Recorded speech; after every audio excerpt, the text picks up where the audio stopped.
as the United States of America, two men made a long, exhausting journey. They were known as Meriwether Lewis and William Clark, also known as the Corps of Discovery. Are we there yet? The whole expedition, there and back, took 2.5 years. They traveled 8,000 miles in total. Along the way, they met a young Shoshone woman, Sacagawea.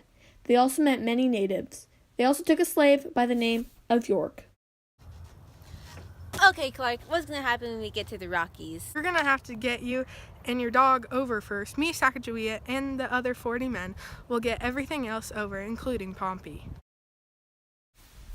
Sacagawea had a baby boy named Pompey. He made all the men in Sacagawea happy. Lewis and Clark's expedition started at the Missouri River. Men in Sacagawea, we will have to get up at sunrise tomorrow if we want to get to our destination quicker. Therefore, we need to go to sleep now. Where am I supposed to sleep? Wherever you want, York. It's your choice.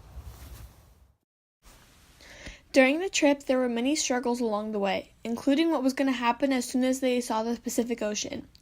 Would they take another path home? Would they decide to take the same path? Will they take a river? Every choice has pros and cons, but first they actually needed to get to the Pacific Ocean.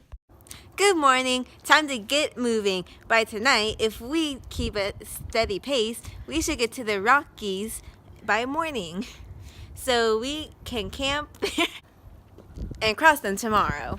Hey guys, Pompey is getting hungry. We need to find him some food fast, or else he will start crying, and we all know what happens when he starts crying. On their way to the Rockies, there was lots of dried roots and fish. That's basically the only thing they ate along their journey. Hey guys, look, it's the Rockies. Let's camp here. We will start in the morning. Right now, everyone needs to find food and water. We have a long journey ahead of us. Once Clark said that, everybody started looking for food and water.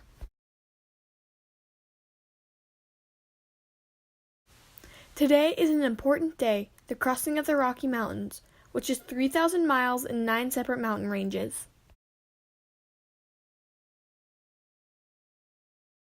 I'll get Pompey and the horses ready. Thanks, York. As they're crossing the Rockies, they realize they need more food. Hey everyone, let's camp in this cave. Even though it was cold, they needed sleep. We need body heat. When they woke up, they continued on their journey, and after a long and exhausting couple of weeks, they finally crossed the Rocky Mountains. Finally! And then they saw it.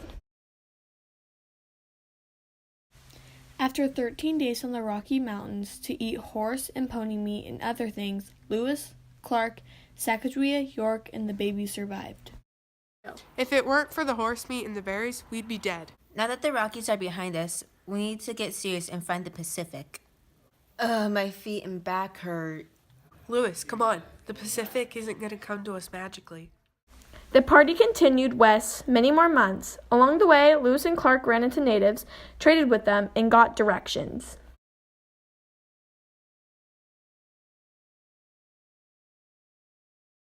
And then they saw the Pacific Ocean.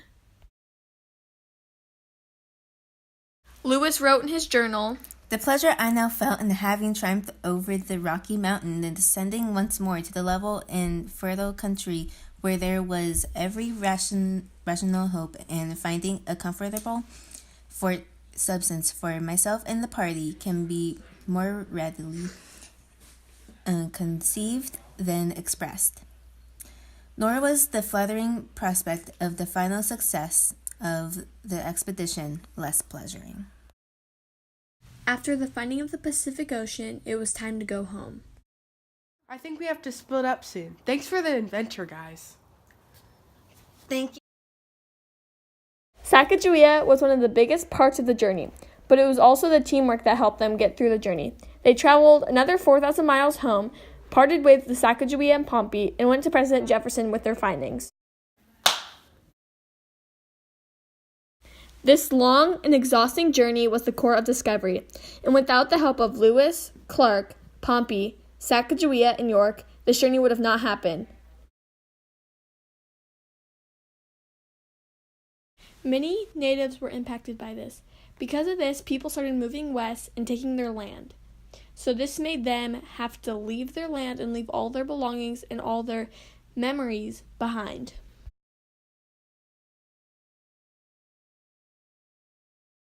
Manifest destiny is a belief held in the 1800s that Americans had the right and duty to spread across the continent all the way to the Pacific Ocean. This is part of the Lewis and Clark journey because after Lewis and Clark found out about it, all the Americans started moving west across the continent all the way to the Pacific Ocean. So therefore, it's manifest destiny.